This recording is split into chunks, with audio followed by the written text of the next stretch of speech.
to all the dignitaries of today's national webinar. I am very privileged today that SK Women College is organizing such a important and valuable webinar today. With at the dais we have our President, Professor S. Mangi, former Director, Center for Manipur Studies, Head of the Department of the Political Science.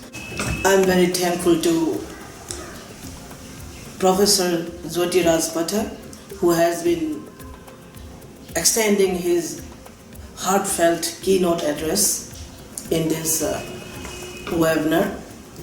I am very awful to his speech and his what of his ideal and his suggestions and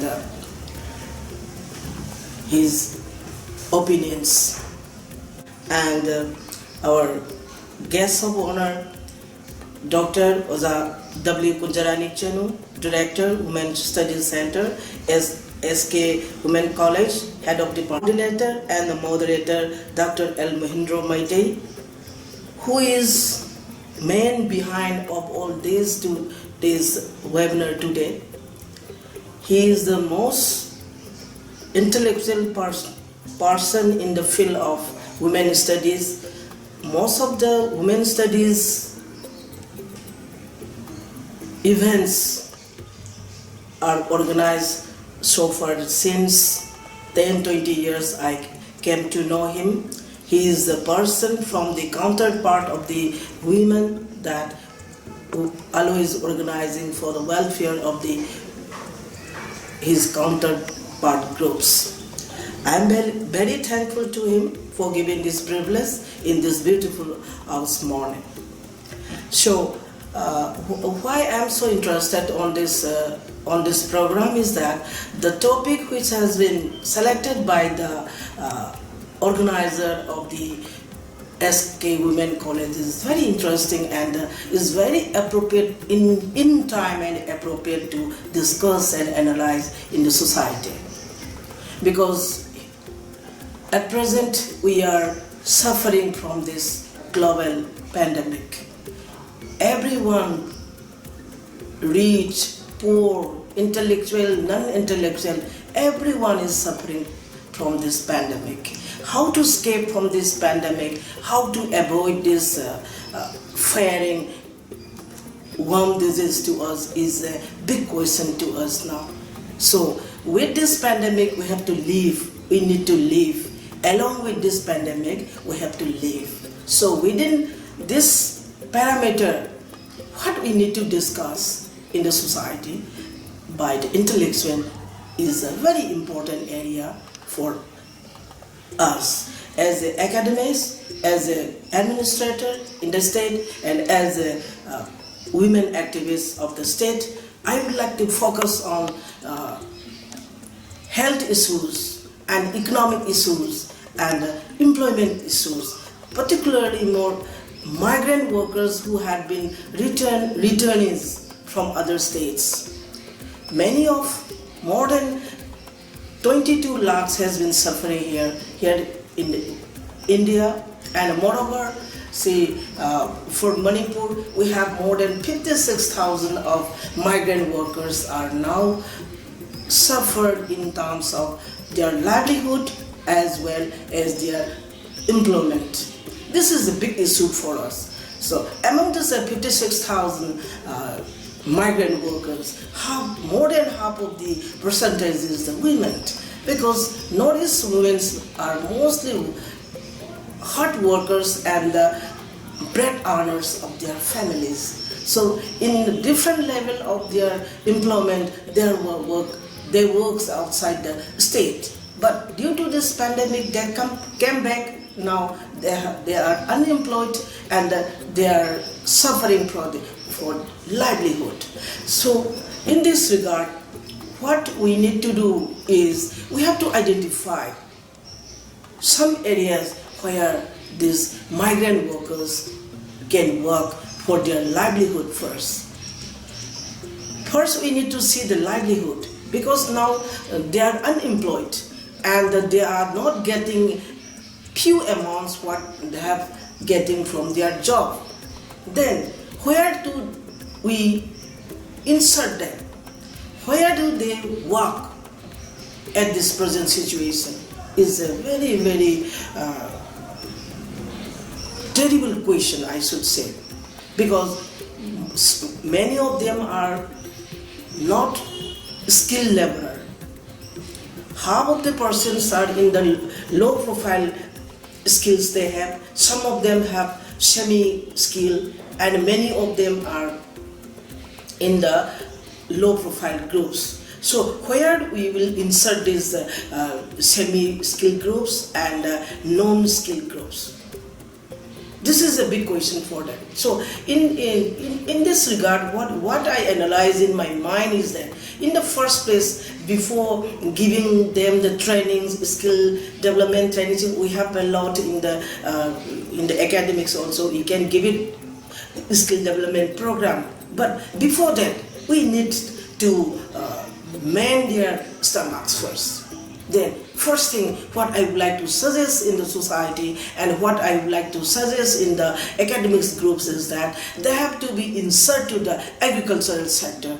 This is the primary sector which we can earn our livelihood easily and without getting any skill intellectuals. So first let them work in the primary sector, that is the agricultural sector, fisheries sections and the forestry section. Let them work first in the first phase. After that, gradually we can extend our training programs.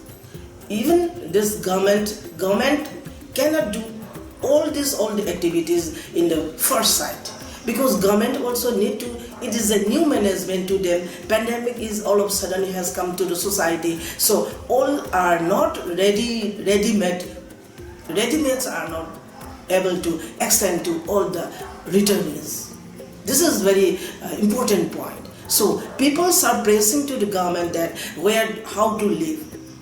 Why? In this question, I would like to ask again to the people that why we are asking to the government what we can do. We should ask ourselves what we can do for ourselves first, because livelihood needs for us only. Then first thing we have to think ourselves that what can I do for my livelihood? This should be the first primary question for self. Then we can ask to the government for the further development and further welfare of the society. At this pandemic time and trying time, government also not able to provide all the extension to all the returnees and migrant workers. This is a very logical response from the government, and as a logical person also need to think about this. So all the sequences, all the circumstances, all the environments are very new to the government also. By hook or crook, government need to support this livelihood, hygiene, health issues. So, along with the government support, we ourselves also need to think the welfare of ourselves, about their livelihood, health, hygiene, and most importantly their socio-economic issues. Not only related to the women, socio-economic issues of the population, of the whole population of the state and the country is highly vulnerable now. Because of this, we have lack of the nutrition, lack of the health support, and these are in the hands of government and administration. But what about this, the hygiene? Hygiene is very much in the core area of ourselves only. Only by following the SOP of the COVID given by WHO or given by the government of India or government of the Manipur, only then we can avoid this deadly disease. COVID. So this part of the hygiene area, this must be cared only by ourselves. We cannot refer to the government only. Hygiene portion, this is ours, we have to do it. And about our socio-economic issue also, 50% of this problem solution should come out from ourselves only. We should not praise to the government only. So today's webinar is a very in the right time, and I am very thankful to the organizers for having such a very important issues analyzing throughout the country, and I wish the webinar a grand success. Thank you all. Thank you very much, Professor Dr. M. Binota, Chairperson, Manipur State Commission for Women, for your valuable speech as a chief guest and highlighting very important issues of the women during this COVID-19. Now, may I invite Professor S. Mangi Singh, Head Department of Political Science, Manipur University, as well as former Director, Center for Manipur Studies, to deliver presidential speech of this inaugural function of National Webinar. Sir, please. Respected chief guest of today's webinar, Professor Dr. M. Binota Devi, Chairperson, Manipur State Commission for Women, respected guest of honor and keynote speaker of the webinar, Professor Jyotiraj Pathak, Head, Department of Political Science, Bodoland University, Assam. Respected guest of honor, Dr. W. Kunjarani Senu, Director, Women's Studies Center, S.K. Women's College. Dr. L. Mohindra Singh, Coordinator and Moderator of today's webinar, and all the respected delegates attending this national webinar on COVID pandemic, nutrition, socio-economy, and sustainable living, sponsored by the University Grants Commission New Delhi and being organized by the Women's Studies Center, S.K. Women's College. Dear friends, a very good morning to you all. Personally speaking, it has been a huge privilege on my part to have this opportunity to address you all as the president of the webinar. For this, I am really grateful to Dr. L. Mohindra Singh, who is, if I am not mistaken, the moving force behind the webinar.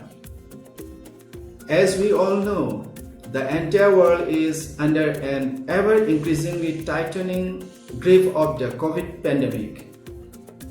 It has created disruptions all around us. It has adversely affected both individual and social life of the communities everywhere. It has affected not only the lives of the infected and their families, but also children who are not going to schools, workers who are losing their jobs, and poor people who live on daily wages. The pandemic has also challenged the healthcare system of every country as never before. Besides, as economic closures and restrictions on travel continue, there is also the possibility of a global economic crisis looming large all over the world. Further, as the pandemic continues to cut through all the international, racial, religious, linguistic, ethnic, and cultural boundaries, it has come to seriously impact the nature and dynamics of international relations of our times. These considerations have rendered the pandemic a most urgent and serious challenge that the international community is facing right now.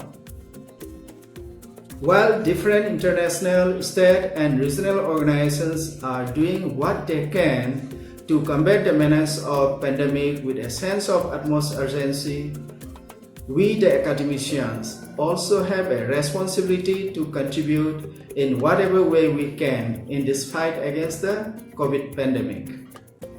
Therefore, it is only befitting that the Women's Study Center of the college, in collaboration with the UGC, is organizing this webinar.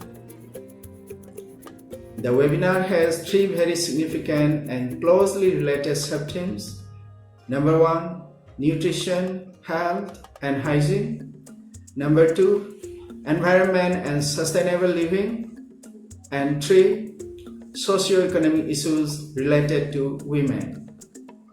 I am sure the webinar will discuss in detail how the present global pandemic is affecting the three subject matters listed as the three sub-themes of the webinar.